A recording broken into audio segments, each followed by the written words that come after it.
How can educators intentionally craft and ask purposeful questions in a way that will increase student? We have already discussed why we should ask questions. Now let's discuss how to craft them well and different ways to ask questions to respond to the questions you pose. When constructing questions to ask in class, you first need to know your learning outcomes. This is the specific goal of the lesson. Next, what resources will you be using, such as a textbook, article, or website? Third, what types of activities will the students be performing? Fourth, create your questions based on the advancing or assessing your. Will these be open-ended or closed-ended? Last, what ways will the students respond to your questions? Let's take a look at one example in the literature class.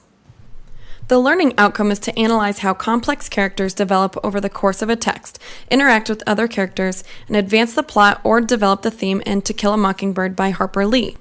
The activities in the class will be written responses, sharing with partners, then brainstorming. In this example, the questions would be, how do writers make a character seem real? What makes fictional characters seem real? What techniques do you see Lee using in her characterization of Scout? What does Lee do to make her characters believable as they move through the events of the novel? Now that we have seen carefully crafted questions, let's see how students can respond to questions and how you should respond. There is more than one way for students to respond to questions posed in class. The typical way for students to respond to teacher questions is verbally, but alternative response protocols can be more effective for student learning, depending on your goals. First, you can ask questions to respond to more factual questions. After you've calculated the velocity, click in your answers to the nearest tenth.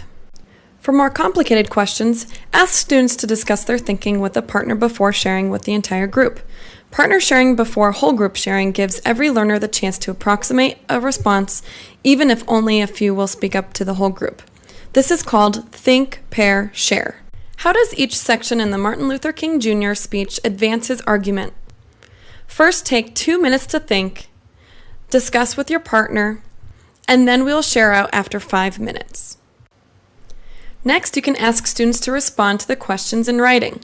Short formative assessment questions may be asked, responded in writing, and collected to help you gauge whether or not the learners understand the content. On the board is your exit ticket problem. This means it needs to be completed and turned in before you leave the classroom for. Last but not least, you can ask students to activate their background knowledge about a new learning topic.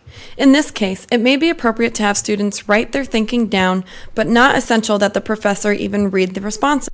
Now, if everyone could take out their device, phones, or computers, and please log in to respond to the following questions. What is plagiarism, and what is the protocol at this university when plagiarism is found? Tomorrow we will discuss your answers and review the correct answers. Your answers will be recorded but not graded.